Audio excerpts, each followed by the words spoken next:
let me put my music lower. Okay, so it's like 12 something now, and I've been like studying and reading and listening to worship. It's just like 11:30, but that really doesn't matter. That's irrelevant information. But I've been listening to Rattle by Elevation for like the longest time because it's just so good. But the when they how they're talking about Elisha and how it's about how I don't know. If you don't know the story, it's in I got notes. 2 Kings 13:21. That's what Rattle's about. It's about a dead man that was, I guess, healed. You can say healed through Elisha, and Elisha's dead. Someone was healed through a dead person was healed through a dead person, and it's just God's glory is so good, so good. And I was just my music paused. And it's just so good to, God's glory is just so good. I'm just baffled. I have no words on how to explain this. Well, morning I was just listening to Rattle over and over, just at all of what God can do with that situation. A dead man healed through a dead man. And then I started thinking about Peter in Acts 5:15. People put their sick and hurt loved ones out in the streets so they could be healed through Peter's shadow. Not Peter, his shadow. And the woman with the issue of blood, she was healed not by Jesus touching her, but her touching a piece of his clothing. Not him, but his clothing. And I was just at awe this morning, and still at awe of how powerful God is. Through a dead man, a shadow, and a piece of clothing. And yet we still doubt him. How dare us? And that's just what I've been thinking of this morning, and all the questions I had that I wrote down that I'm going to read. Okay, question 1. Why do we doubt God? Why do we say we believe in him and trust in him, but yet hesitate to walk out in our faith? Why do we also say we want more of him, but back down the moment he hands us what we prayed for, and back down the moment we see his glory? What are we so afraid of? Time and time again, he's proven and shown us his love and loyalty for us, but yet still doubt and hesitate what he can do. I have like 3 pages of this. We also say we want to be bold for him, so why don't we? We have it in us, so why don't we walk in it? Action equals faith. And I'm going to stop right there for a moment. Because we say we walk by faith and not by sight. But yet the moment we see something happen, the moment we see a mountain grow up in front of us, the moment we see a giant walk in front of us, we stop, ball up in fetal position, and let fear terrorize us. Instead of jumping over the hurdle and moving forward. Your actions show people how much faith you actually have, but not just people, but it also shows God.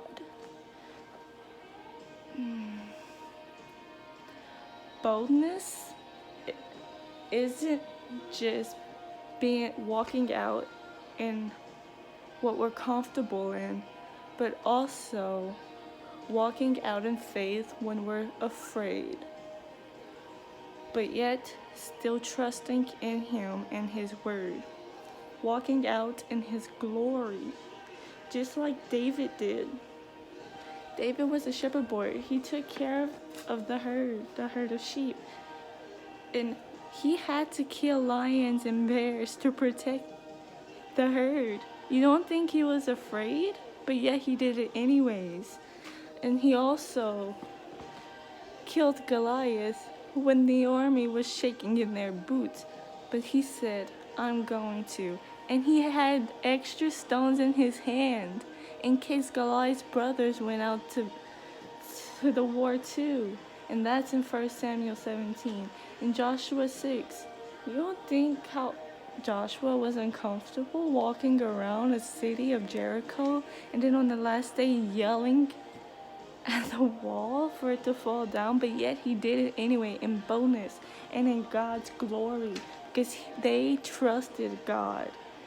So why are we so worried? God promised us protection. Just look at Psalms 91. Nothing can harm you. Nothing can harm us. And I'm going to read Psalms 91. I am reading NIV.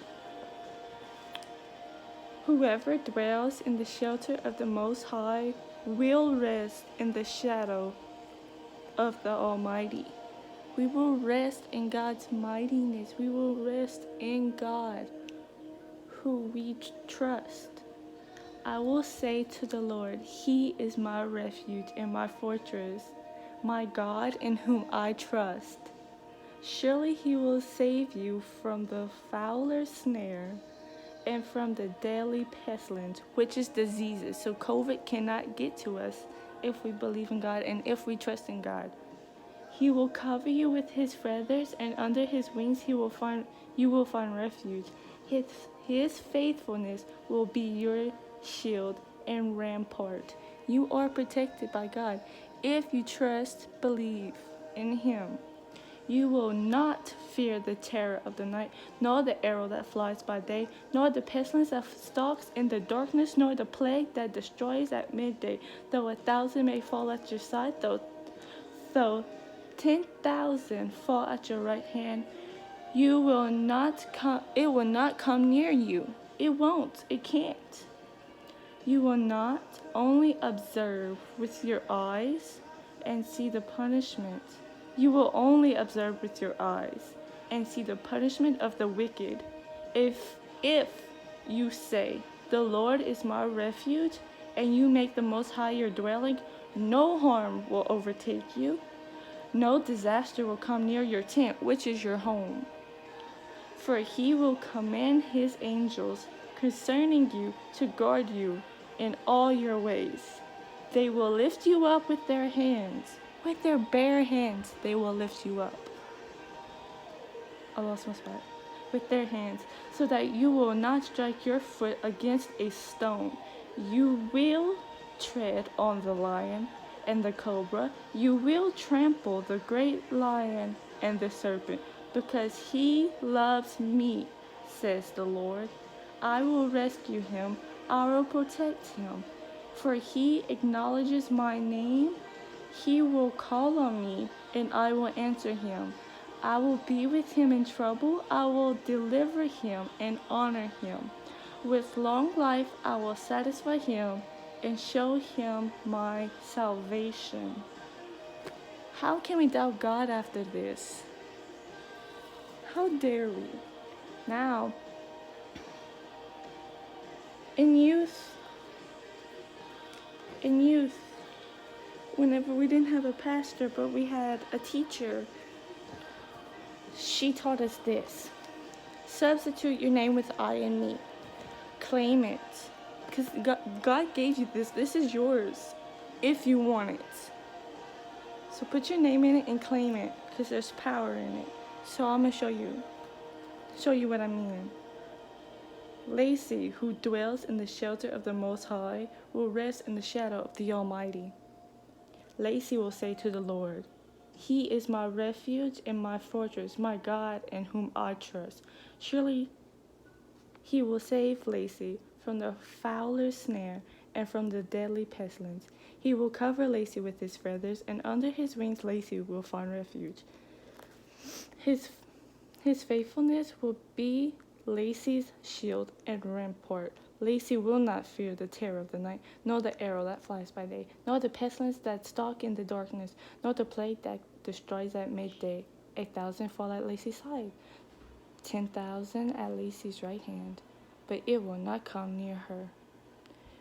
Lacey will only observe with her eyes and see the punishment of the wicked. If Lacey says, "The Lord is my refuge," and she makes the Most High her dwelling, no harm will overtake her, no disaster will come near her tent. For he will command his angels concerning Lacey to guard her in all her ways. They will lift her up in their hands, so that Lacey will not strike her foot against a stone. She will tread on the lion and the cobra. She will trample the great lion and the serpent.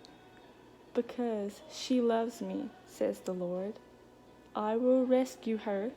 I will protect her, for she acknowledges my name.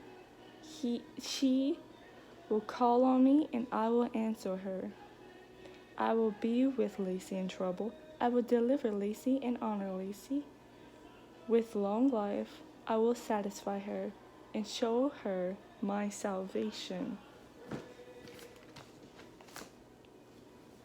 How can we doubt God? How can we say, "Oh, I trust in Him," but yet be terrified and just possessed by fear? How can we let that happen to us? So I encourage you guys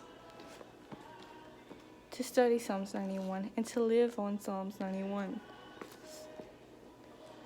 I don't care how long it takes, because it took me the longest time to believe and live by Psalms 91, because I was so paranoid and possessed by fear. I allowed fear to overrule me. When I lived with my parents, I was from the ages of 10 to 18. I had the worst anxiety ever. I would be in my bed was in the corner of the room, and I would sit in the corner of the wall where my bed was, in fetal position, rocking, crying, because I was so afraid. I would not go to sleep. I maybe had like an hour or two of sleep every night for years, until I read Psalms 91. And now Psalms 91 is everything. We cannot let fear overrule us. We have to trust in God. We need to trust in God. So that is really all I have for now. For now. So yeah, don't let fear overrule you. Just don't. Just trust in God. That's all. That's all I have. God bless. I love you. He loves you. Have a mighty blessed day. Mwah.